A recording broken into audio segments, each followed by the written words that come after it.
oldest African American publication in San Diego.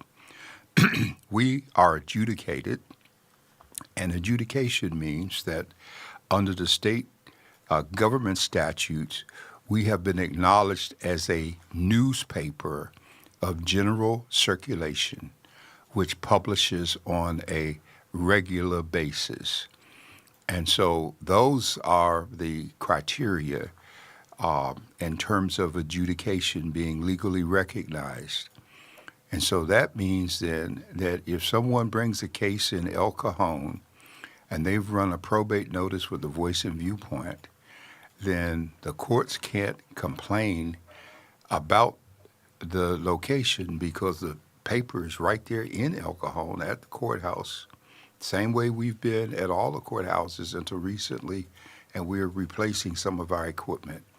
So we are in 17 cities, 89 zip codes, unincorporated areas of San Diego County. And we are the only African American newspaper publishing printed copy on a weekly basis for 66 years.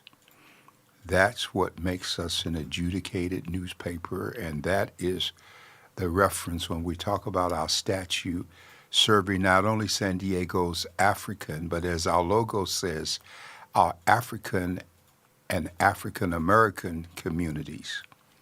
And so with that being said, so that we are clear in terms of who we are and what we do, we are online as well as print.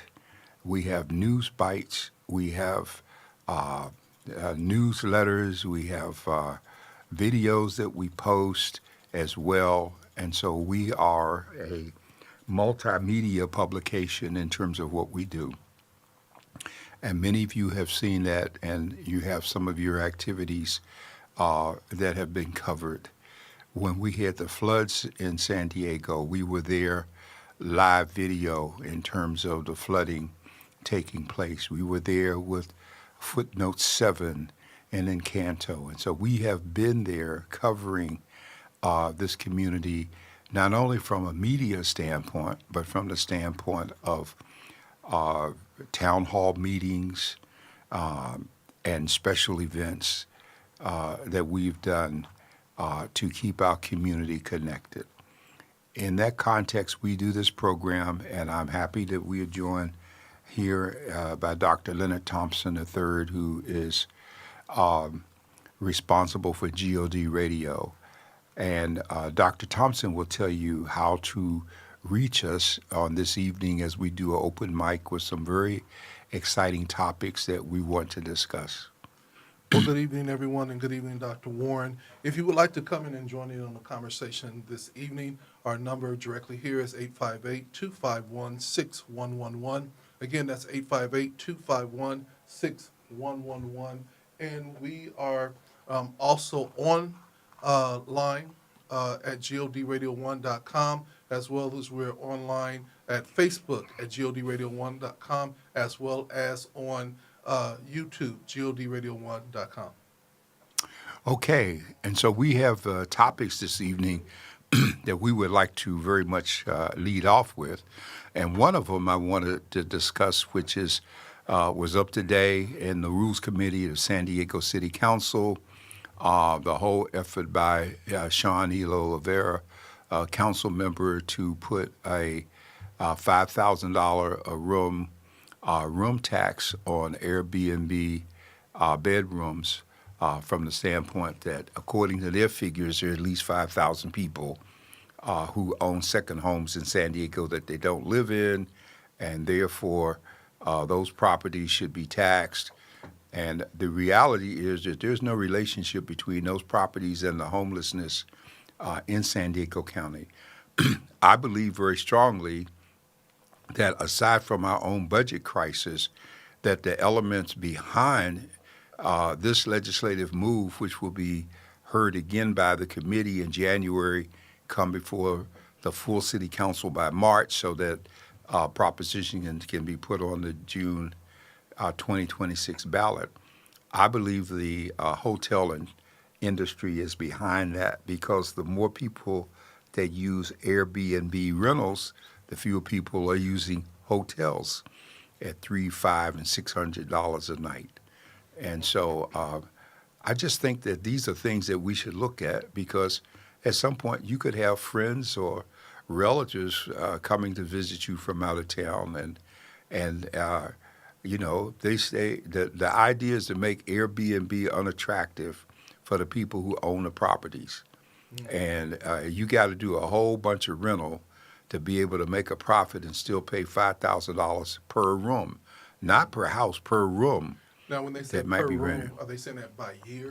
So if you have a 3-bedroom house, If you have a 3-bedroom, excuse me, property, and you rent that property and all 3 of those bedrooms are used, then that's $15,000 at the end of the year that you have to pay an additional property tax. okay.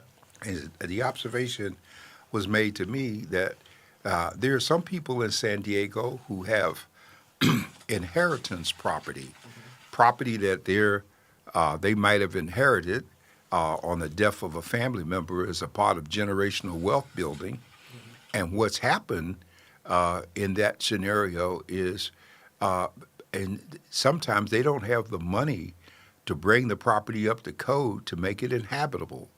So they're paying on it, and the property is empty.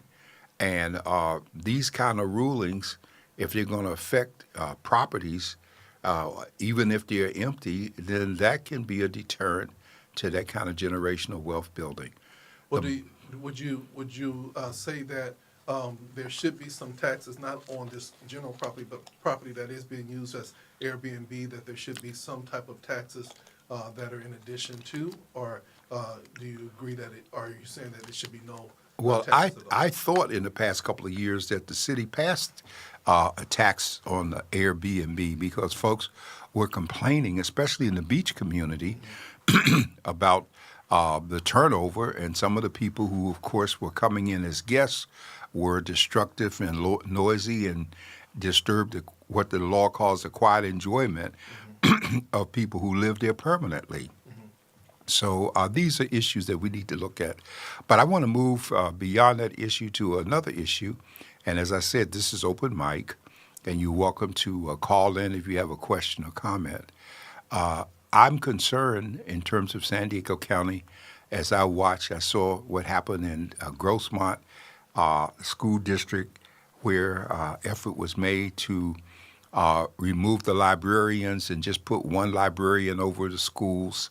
Students are talking about the harm and the loss. And I think libraries are still important. We had to fight earlier this year when we were going through the budget crisis because they wanted to close our libraries on Sunday and Monday, and which didn't make any sense. And we've heard from the library foundations, and the people talk about that every time there are budget cuts, they go for the libraries as if they're not necessary. And the libraries are important. And if you don't believe it, just take time to visit the Central Library, take time to visit Oak Park, take time to visit Paradise Hills, Breckenridge, and Malcolm X, which has a phenomenal media center there for young people that was donated with private funds several years ago. And just take time to look at it. I know the library played a major part in my life and development, even though, as I've said many times, I had to stand in the snow on a corner and wait for a bookmobile once a week, only to go inside this little, the equivalent to an RV with bookshelves, and go through an index and find whatever book, hopefully it was in the card index, and turn it to them, and then come back a week later to get the book, unless I could afford to take the bus fare to go what we call downtown to the Central Library, which today is a information conference center in D.C. With the Apple logo on the outside of it. So I think it's important. Well, I think some of the concerns that people have, even with our libraries, is that they're being taken over by people that are homeless that need a place to either shelter for the day or that needs Wi-Fi or needs power. And so sometimes it becomes an uncomfortable place for you to be in because you're dealing with different smells and everything else of that nature. So I think that that's been some of the complaints. Well, I think that over the years that has been addressed. I remember it was really outrageous at the old library down on East Street in terms of people coming in, using the bathroom for showering facilities, and so many times that element will trash wherever they are. And so, I mean, I don't see that with the new library. I see most of our libraries are under control at this point. And I know that when we have extreme heat situations, many people are sent to libraries as cooling places because we don't want to have heat strokes, and not everybody has air conditioning, contrary to popular thought. And so I think libraries are so important. They remain important, and we need to be concerned, treat them with that respect. They've got not only books, they got videos, they got all kinds of things these days. And matter of fact, when my daughter and I did our StoryCorps interview, which aired last week, we did it at the Central Library. The people from StoryCorps came there and they set up to do it on location. So this library has phenomenal meeting facilities, and it's just great. And I was glad to see them build it after they built Petco Park first. And I was beginning to worry that they were going to miss the importance of a library. And so we just want people to be aware. We're moving toward budget time. We can be impacted again. We need to prepare and gear up to pay attention, folks, because right now with the shutdown that's going on with the government, we are facing some tremendous cuts by next week when the first comes around.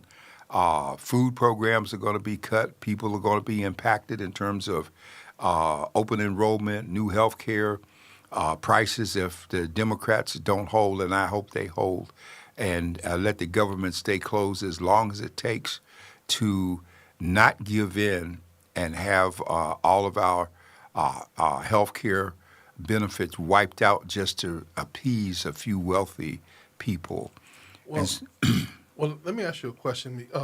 When we talk about the government being closed and the stance on holding out for health care, how do you see it, the atmosphere being affected in the United States? Because it seems like they're trying to make the United States more and more chaotic, and we're starting to see very irrational, even more irrational thinking from the far right. People want to shoot up airports and all these things that are happening.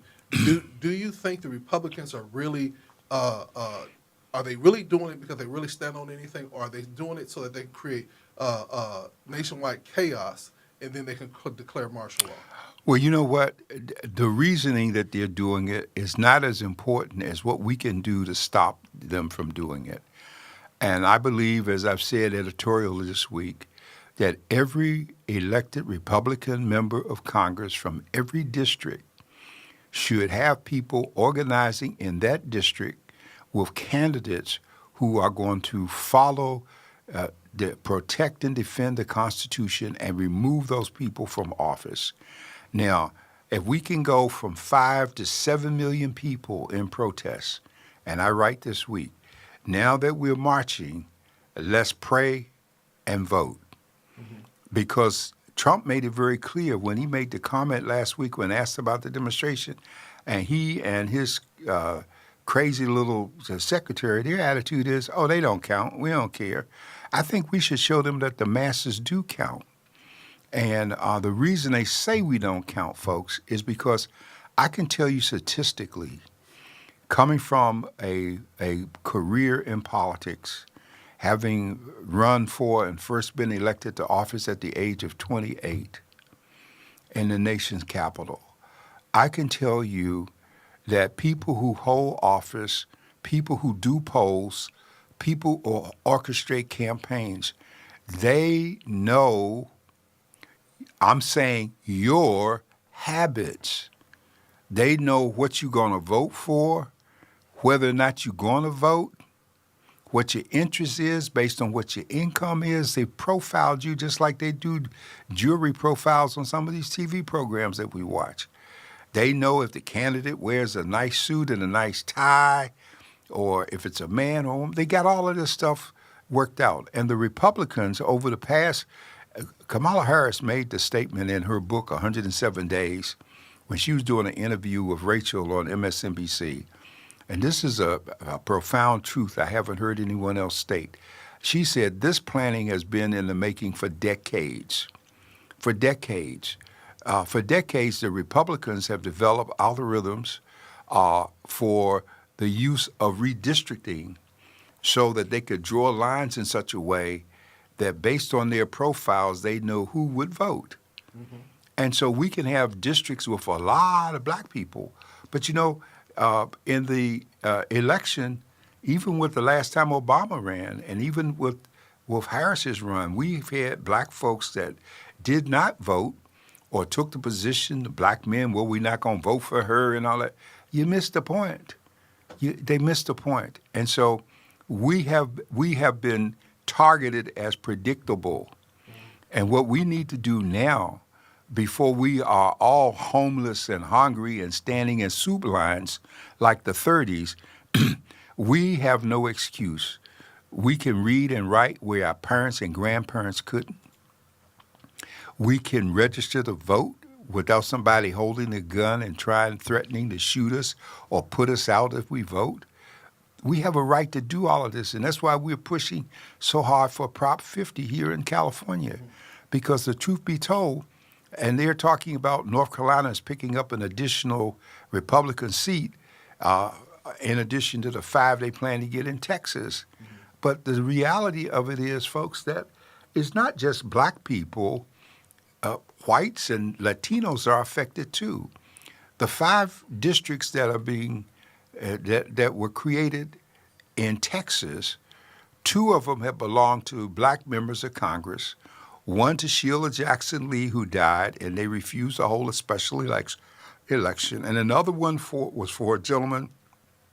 I can't remember his name. I can see his face. He had been a mayor of Houston and served in the legislature, and he was well, Green?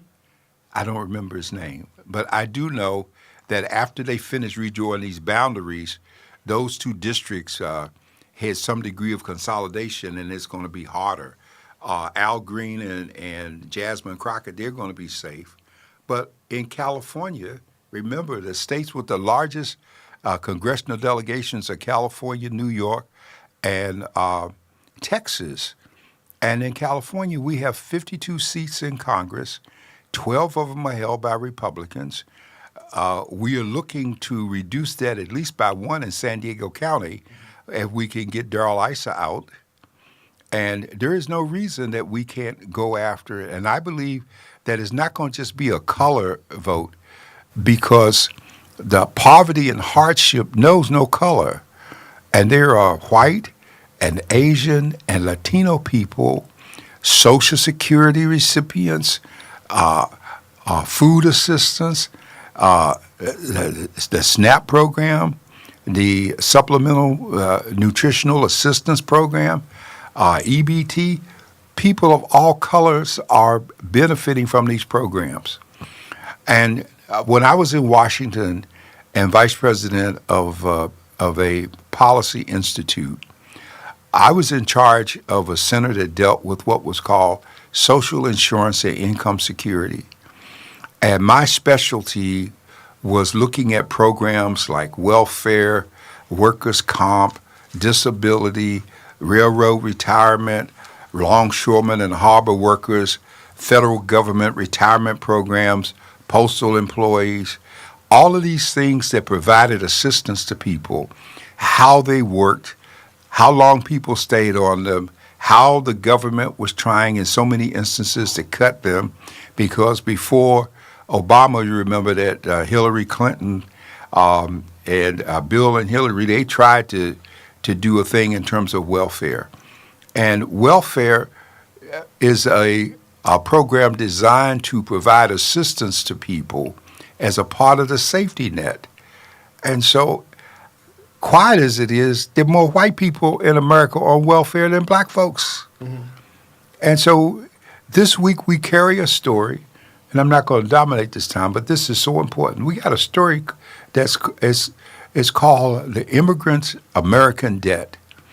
It starts on the front page and it's online. And if you read this story, you will find that this story documents the amount of money that immigrants, many of whom are illegal, contribute to this economy. An example, immigrants who will never collect Social Security, those who are working illegally, will fake Social Security numbers. Social Security is still being collected on those jobs based on that fake number. That fake number generates $25 billion a year that goes into the Social Security Trust Fund. And those people will never get any of that money. That's very significant, okay? And so the taxes that are paid in terms of other jobs and positions that they will not get. And so contrary to this president talking about health care for illegal aliens, which is a total lie, these people are contributing to society not only in terms of dollars, but also in terms of their work ethic and their product. Exactly. Okay. And truly, without them, we would not see. There are a lot of jobs that people do not want to do that they do, and they do it very, very well. And I think that we have to continue to be vocal about what is taking place. I want to just ask some questions because since we're at the White House, a lot of things are happening legally from the Supreme Court. But what troubled me today is that Trump commuted George Santos' sentence, and I'm trying to say that. Does that mean that this? It seems at this point, anything that's Republican, no matter if it's legal or not, we're just going to say it's good.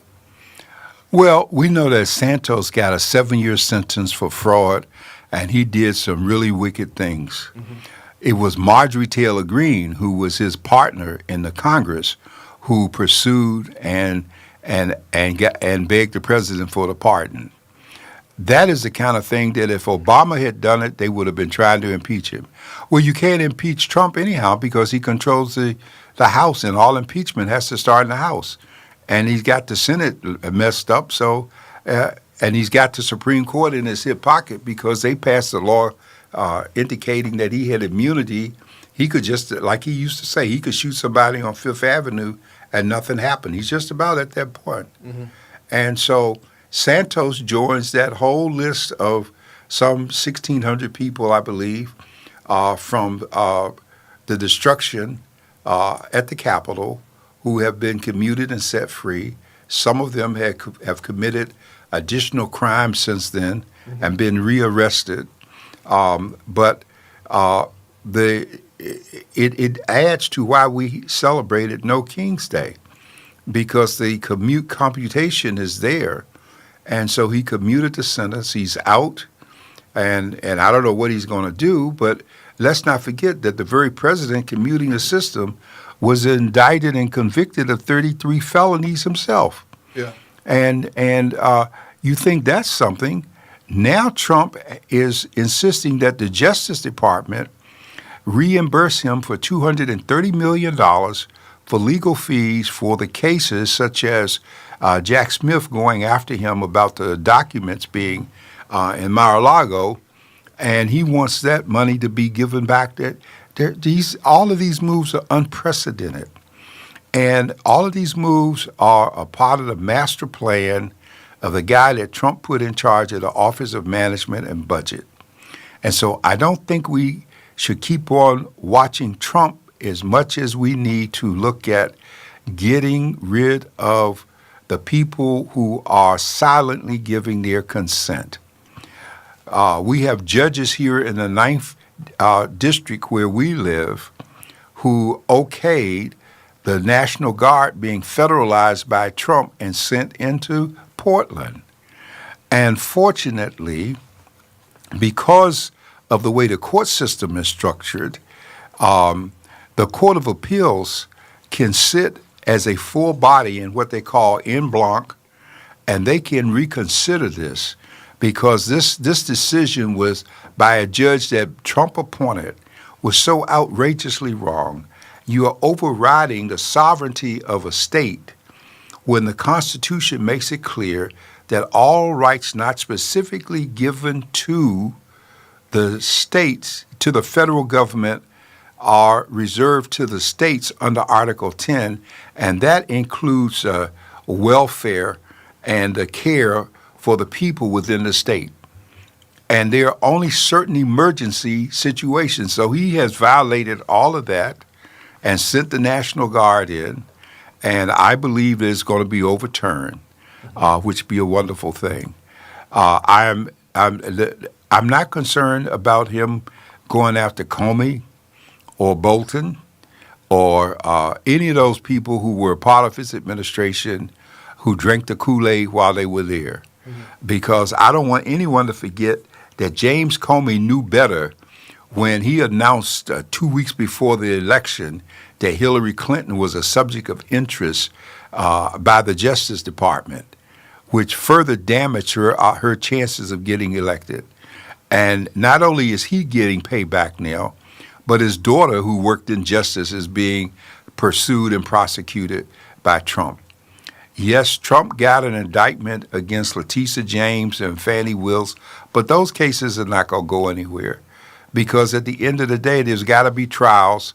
And if he tries to get a jury to vote his way, that is a major felony offense in itself called jury tampering. And so I know he thinks that he can't be brought up on charges, but I like the one Senator Whitehouse of Louisiana, who I think he's from Louisiana. He made a statement when Pam Bondi was flexing her would-be muscle before the Senate. And the governor of Illinois has made the same statement that you people are not going to be in office always, and we will be here when you get out, and the actions will come. They will be taking actions against them. So our duty right now, don't get mesmerized by this foolishness. Our duty is to vote. Find the candidates and vote. Find the candidates and vote. We got a local city council member that's going to run against Darrell Issa, Marty Von Woolpart, a Democrat. If she's a Democrat and she's going to the House to help us gain control, then we vote for her. And we don't end up having multiple Democrats fighting over a seat that lets some Republicans sneak in. All right? And we need to do that. We anticipate there's going to be an interesting race out there. The young man who ran before and lost probably will run again. But I like to remind people that we need to look at the big picture. That's the only reason I vote for Sarah Jacobs. I would not vote. I don't care how much she comes out and smiles. Sarah Jacobs told us who she was when she first got elected. She does not care about our community. I believe the seat was bought with her grandpa's money, just like he bought her way into the Obama administration. And he might have bought to Susan Davis in terms of her retiring early so Sarah could run where there wouldn't be an opponent. And just for the record, Susan nor Sarah can sue me for what I just said because they were public officials and they are held to a different standard. So those of you running to look about a lawsuit for slander allowable, please speak to your attorney first and do your homework so you won't embarrass yourself. Well, one of the things about it is that, but also looking for the greater good, and we need as many Democrats to turn the tide. And so we might not always agree with everybody that's in there. We might not even like all of their politics, but we do know that they're going to serve a position for us that we need to turn the tide back to some civility and some justice and some fairness. And so I tell people that you might not like a certain person, but that person holds a position that we need at this point. And so we need to go out and vote, because if we don't vote, the alternative is they're stacking the deck, and it will make it even worse. One of the things that, Dr. Warren, that really bothered me was the No King's Day protests. And when the No King's Day protest, we said that it was out there like that, but they then said that it was Hate America, you know. Well, we got to qualify so people know who the they. Yeah. The they being the MAGA folks, and they can say they hate America all they want, but that never before in the history of this country has there been such a consistent outpouring. Demonstrations in all 50 states, whether they were large or small, big cities, small communities, and the invisible people who were organizing. They're not just stopping with people marching at this point. They are preparing for the long haul, all right? And that's why Trump is trying so hard to manipulate, control, the redistricting to see if they, because right now he knows that he would lose in the House. And if he loses the House in November of 2026, that all bets will be off in terms of people going after him.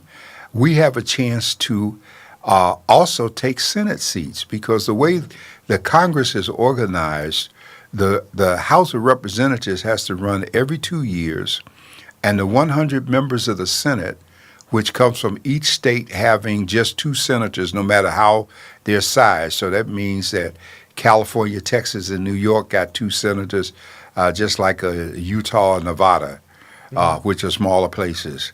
But the significance of this scenario is it should not go unnoticed that the Senate runs in thirds. 1/3 of the Senate runs each election, 4-year election cycle for a 6-year term. And so just like the problem right now on them getting this bill passed for the supplemental is that it takes 60 votes in the Senate. That means it has to be bipartisan. And right now, everything that comes down to the wire is 50-50, and the vice president, as president of the Senate, is the one that's casting the tie vote because you can't get Republicans to shift. And just let me say this while we're dealing with the Congress briefly for a moment. You have this young lady, I always forget the way to pronounce her name, from Arizona, who ran in a special election and took her father's seat because he died as a congressman. And Mike Johnson, the Speaker of the House, for now going on 3 weeks, has refused to seat her. And this is in spite of the fact that 2 Republican members were elected, and he swore them in the same day. Now, as long as he's held her back, she can't hire staff. She doesn't have access to the office. The building is shut down, and she can't do any work. But here's the reason I keep reminding you of why he won't swear her in. She is a Democrat, and so far 217 members, some of them Republican, have signed a discharge petition to get the Epstein papers released. She has sworn that when she is sworn in, that she will be the 218th signature.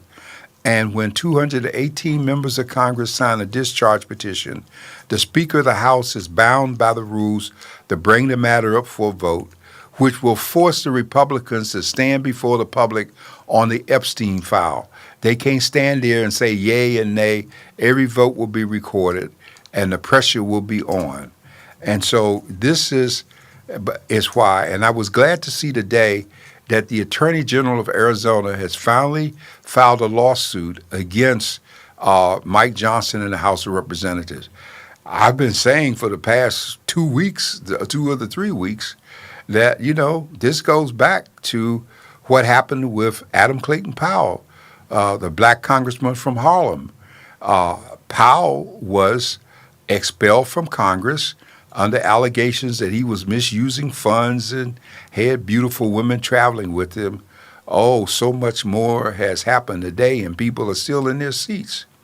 And when they kicked him out of Congress, they held a special election in New York, Harlem in particular, and the people went to the polls and reelected him and sent him back to Congress.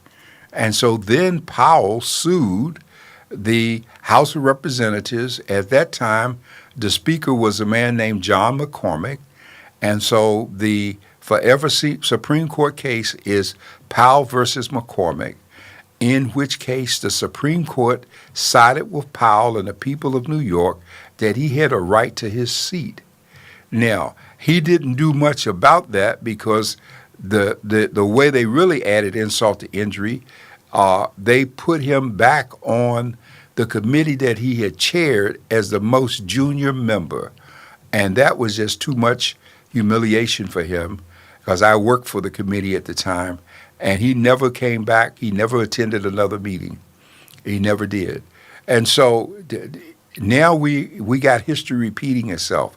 We've had so many breaches of ethics, unbelievable breaches of ethics and protocol in the House and the Senate, places that were held by people of character and position, and now is just ruffians that shouted out at President Obama when he was giving a State of the Union address. Unheard of. Yeah, they finally censured the guy, but it took forever to do so. And so we have got to pay attention, folks. And let me say, as I'm talking about attention, right now we have a situation with our Secretary of State, Dr. Shirley Nash Weber, who comes from San Diego, who taught at San Diego State for over 20 years, who was one of the leading members of the San Diego Unified School Board, who got elected to the State Assembly as the first person elected from south of L.A., and I know because I ran 3 times and didn't get elected. And she went to the Assembly, and she became Secretary of State. And she is one of the most vocal and active Secretary of States in the country. Yesterday, I participated in a conference, a Zoom call with her, in which she reminded people of all the things that they could do in terms of voting. You have a right to register. You have a right to vote. If you are homeless, you can still vote. If you are an ex-felon, you can vote. If you're in county jail, you can vote. The only time you can't vote is if you're in a federal facility. But if you're not in a federal facility, you can vote. And you can, and registration to vote for November 4th ended yesterday, but you can register even on November 4th and in a sealed envelope, and your ballot will be counted. And so here they are gutting the Voting Rights Act of 1965. It's under attack again. In 2013, they already took out much of the oversight, just opening it up. And so, many of you are too young to understand this. And you've heard names like Fannie Lou Hamer and how she was a sharecropper, and she fought the Democratic Party in the state of Mississippi and got recognition. All of this stuff is so important in terms of history. And there was a time that there was what they call a poll tax. So you couldn't vote unless you paid a tax because you owned property. That was to keep the masses from the polls. And then they had a situation, if you were black and you showed up to vote, they would have a jar of jelly beans sitting on the table, and they would ask you how many jelly beans was in the jar. And then in some cases, they would ask you to recite the Constitution in English. And I remember one case where the person, after they recited in English, the poll worker, who of course was normally some ignorant redneck trying to uphold the Confederacy, if you will, asked the person to recite it in German, and the person said, "Do you speak German?" They said, "No." So, I mean, we've been through all these fights. And we're turning full circle. Trump is trying to get the troops stationed so that their presence will be an act of intimidation going toward the elections, and it'll be commonplace by then. So he's trying to wear off the future shock right now. Everything this guy is doing. And meanwhile, CDC has been decimated, and so 1,000 people fired, 700 called back. Our governor has put forth special money and to help people in anticipation of the November 1st crisis. The shutdown is going to continue, folks. It will be here for Thanksgiving. It will be here for Christmas. I don't know how long it's going to go. But I know one thing, if it takes till hell freezes over, the Democrats should not budge, because the moment they make a deal, all of our worst nightmares will accelerate. And so don't listen to the stuff about the Democrats are holding the key when Mike Johnson, in the midst of a shutdown, sends members of Congress home.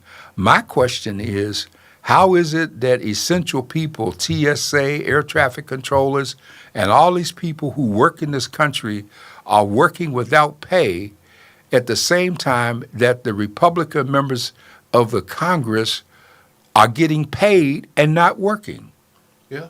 Something wrong with that picture, right? And one of the things that, and they're building a new ballroom at the Oh, we same were time. going to get to that. But let me just ask you this question, Dr. Warren, which is a great concern to me, is that if I'm an air traffic controller and I didn't, manage my money well, and I don't have any way to buy gas, I don't have any way to pay my mortgage and everything else, how can they force them to go to work if they don't give them means to go to work?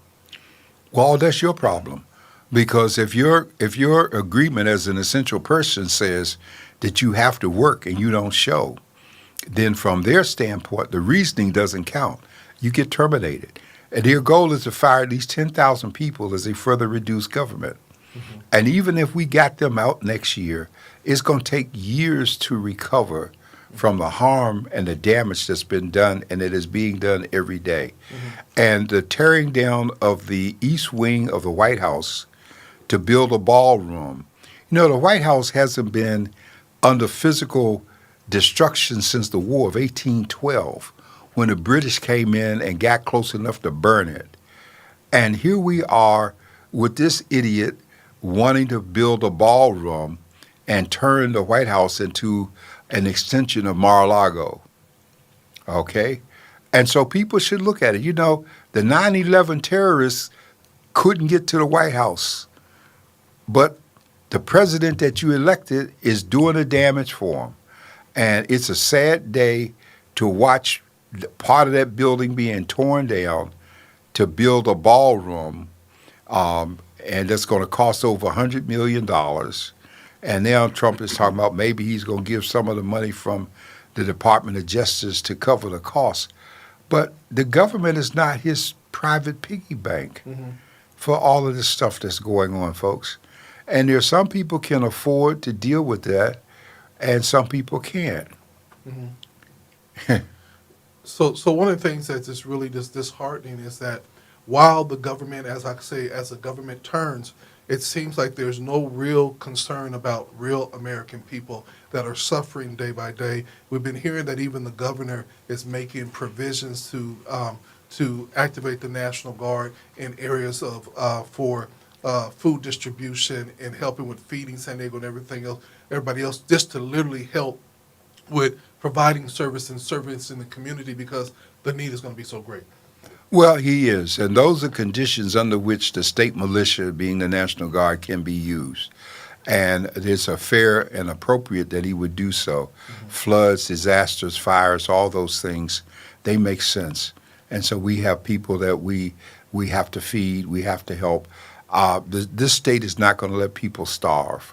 Mm-hmm. And so we're gonna address it. And our sense of neighbor to neighbor is not going to let people starve. Yeah. Okay, and so all of this part is very real. But in the midst of this, it heightens why we must vote for Prop 50 on November 4th, because that's the beginning of the key to stopping this stuff. Mm-hmm. That's the beginning of the key. And so we can't get distracted with whether or not Trump's going to meet with Putin or what's happening in Gaza now. That we knew once that they got all the hostages out, they were going to come back and try to complete the destruction of Gaza and the genocide and the annihilation of people. We all knew that was going to happen. Hamas knew that. That's why they held on to them for so long. Okay? So these things are real. We all know that no matter how many times Zelensky comes to meet with the president, he is not going to give him long-range missiles. Mm-hmm.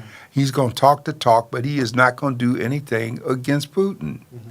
He's already established that.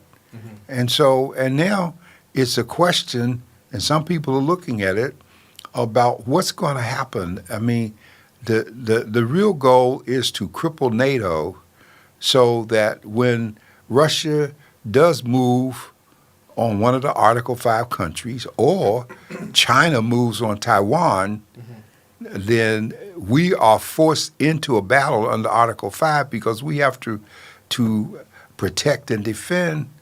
And so then we're moving toward World War III. I mean, there's so many scenarios out there. And I think that we need to pay close attention to government.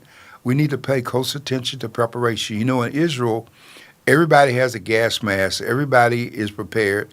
We're not building any shelters. But you got Army surplus places here, folks. I think you ought to pick up a mask. I think you ought to see if you can get a hazmat suit you can have at home. I think you ought to look at your supply canned goods. I think churches ought to be building pantries for people who don't have them. You need to lay in some blankets and pillows, and you can get some carts and stack them up, and water, and be prepared for what's coming.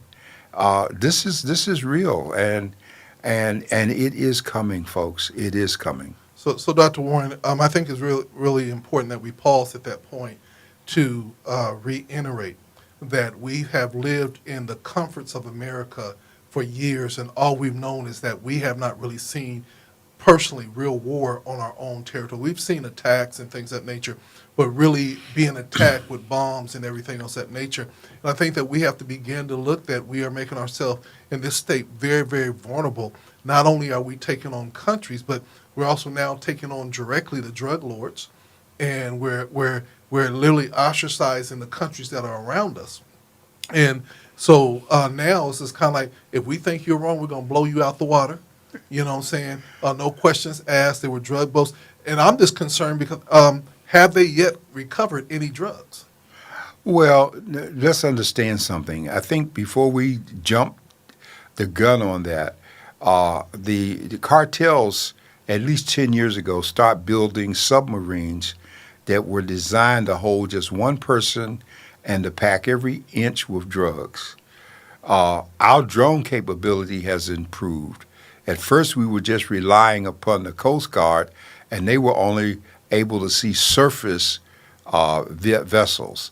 Now we've gotten more sophisticated, and this is not the first one that they've blown out of the water, and they're going to blow more out of the water. I mean, back when Chuck Norris was making movies about going into South America fighting the cartel, they were using the drones to bomb the poppy fields and the plants and the whole thing.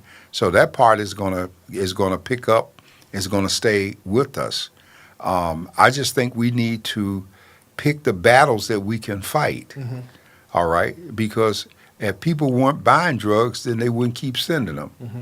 So people are buying drugs. You know, if people weren't, feeding McDonald's and Jack in the Box and all these places with prices getting so ridiculous, then they wouldn't keep selling the stuff. Mm-hmm. And I think this shutdown and the crisis is going to create in terms of food and shelter, a lot of people are going to have to change some lifestyle and social habits. Yeah, and then with the thing about is being prepared. I remember back in the day that you had the disaster kits that you all had made available and that people can buy. But now is the time, in real talk, everyone, is that we do need to start preparing ourselves with water, with canned goods, with non-perishable items, with backup batteries, with things that we are going to be able to hunker down and stay in, just like when we had the pandemic and people had to stay at home and you weren't able to get out as much. I thank God for the older generation that you go to the house. I was just talking to a young person the other day, and they said, if you come to my house, there's a refrigerator in the kitchen, there's a refrigerator in the hallway, there's a refrigerator on the patio, and then in the garage, there's 3 freezers full of food. because older people prepare that, look, we don't throw nothing away. If it's left over, we'll freeze it, we'll come and get it another day. And the funny thing about it, you could go over to most older people's home and you could walk in and say, look, our show could use a thing of greens. And they'll be like, oh, go to the third freezer. It's marked and it's already dated. Just go and take it out and thaw it out. It's there. And so we have to begin to prepare ourselves for lack because we've had so much abundance. Now we have to prepare ourselves for lack. And as African American people, we've experienced the lack. Well, Dr. Thompson, I appreciate all the freezers and refrigerators, but I can tell you this, that if a person has a home and they got that, then you need to invest in one of those generators because let the power go, like the disasters that we've seen with the floods or a quake, and all that food will spoil and be gone. Yes. And if you've got the generator, we have a generator in our building. We have a brand new generator we never use. It's gasoline powered. One of our members gave it to us.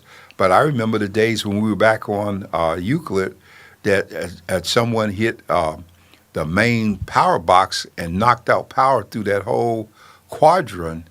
And if we hadn't had a generator, which we set outside the back door and ran extension cords to our computers, we were still producing our product on time. But we had prepared for that. And it's interesting that you mentioned survival bags because Pastor Jerry and I, we did this 25 years ago. And what happened was we bought a lot of supplies, and we created a commercial and put it on the air long before the internet. And we sold survival bags to schools and churches. And the problem was that the product had a 5-year shelf life. And at the end of 5 years, then those things needed to be recycled. And most people did not want to pay to replace and it was the survival, it was the Coast Guard approved food bars and water packages and all that, along with thermal blankets and flashlights and a whistle if you were stuck, and just all kinds of things we anticipated. Gloves if you were helping someone, like surgical gloves so that you didn't have contact with body fluids and the whole bit. And so when they had the big Northridge quake, the people came to us to buy some supplies because they couldn't get them, even though they had a place up in the L.A. area. But the downside of that was if you took a truckload up like in the L.A. or someplace, unless you had people with shotguns that were armed, when you start trying to sell those things to people who could afford them, you were going to have to shoot somebody because they were going to try to take it from you. Yeah. So there's all kinds of elements. We anticipated the children could be on a bus, so we had a special kit for the buses so that if one was trapped on a bus, they had a whistle, they had a light stick, and they had food and stuff. A bag was on a bus to accommodate the number of seats and children. So we did all of these kinds of things. And most of us here have no idea of the county emergency service office, who the people are. Most of us people of color have no people registered to be a part of those emergency first aid teams that get activated. So someone said, so are you a strong proponent of solar power and having solar generators and battery packs that could help you when the power goes out or the grid goes down? I'm a proponent of whatever you can afford to have. And you know, if you're homeless living in a tent, you can forget solar. The government has not made provisions for most apartments in terms of the owners to put solar panels on them, even though they're putting it every place else. So, you know, we have to get involved and advocate for what we want and fight for it if it's going to benefit us, and not just sit back and assume that people they're going to provide for us because that's the right thing to do. I've lived long enough to see in crisis people provide for themselves, and if you don't get it, that's your fault. And we got to overcome that if we return to helping each other, which we used to do, especially people of color. And one of the things about it is that, again, it is going to take the activation of us coming together, our churches, our community, and even just the neighbors. Before, back in the day, we would understand our neighbors and we would know our neighbors. Now we're so caught up with the rigmarole of life that many of us don't even know our neighbors. We just see them in passing and we wave, but we really have not stopped long enough to build relationships in a lot of the communities, and that's going to be definitely important as we go through these next seasons. Well, California is like that. Statistically in California, I found years ago that most people move or sell their properties about on an average of every 5 years. Mm-hmm. Okay, and so some who stay long term are really unusual in terms of doing that. And because it's such a melting pot, a lot of people don't want to know their neighbors. They don't even bother, as opposed to back east where I remember in D.C. where Trump put people on the street. There was a time about 20 years ago that people organized neighborhood watches in Washington, D.C., and they got out and marched in their neighborhoods unarmed against the drug dealers that were seeking to take over the community. Mm-hmm. And entities like the FBI and the DEA and all of these components, they voluntarily brought buses and manpower to march with those people in terms of helping. It wasn't no martial law. They were just concerned that community folks were dealing with something that they weren't equipped to deal with, and they came out to help. That's much different than the way the attitude is today in terms of Trump. Now, one of the things that, and this my closing statement, is an action plan. I'm seeing a lot of our communities now, and especially families, are starting to have family conversations about if we have to depart from a place. I remember when we were having the fires and everybody was being pushed out and everything else of that nature. I remember my father saying, "We're headed to the water, and this is where we're at. And we got supplies, we got the mobile home, we got this. If push come to shove, head to the water." And then I'm talking to other relatives that are saying, if we have to leave this part of the country, where will we go? So they're starting to set up destination points outside of just this home city. What is your thoughts on that? Well, they made a movie about that called Day After Tomorrow. And when the big freeze came, those who survived were driven to Mexico, and they showed people on the border begging Mexicans for admission. Mm-hmm. Even the president was down there trying to get in. Mm-hmm. So, I mean, those kind of things certainly will happen. I was in East County during the fires of 2004. And, of course, we saw people out there. It was like caravans going to the Ark. People had their llamas and their little ponies and all their farm animals and everything, marching out in their RVs, headed for designated points. People would painted their phone numbers on their horses and let them loose because they didn't have trailers to move them to avoid the fires. And one of the things I will say I noticed, I remember that at certain points like 7-Elevens, the state or somebody put tons of water in that people could just come and grab water. You remember that they had the Jack Murphy station, the stadium was a staging area, and people had so much stuff out there that the people who were displaced with the fires, they couldn't even use all of it. And the city got mad and didn't want to give it to the homeless people who showed up, and rather have the stuff go to waste and give it to people who need it. So we got a lot of things to deal with. I hope the night has been interesting. I appreciate those who have called in and left questions or comments.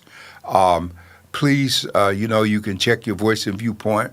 We're out tomorrow. We're already online.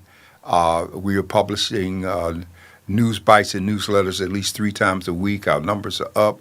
We're on TikTok and all social media outlets. We welcome hearing from you. And we always want you to remember that a people without a voice cannot be heard. Be prayerful.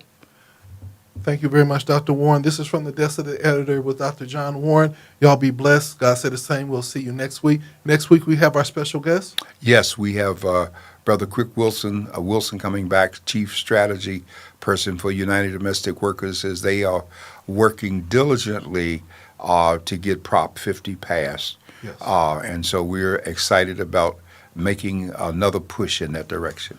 All right, y'all be blessed.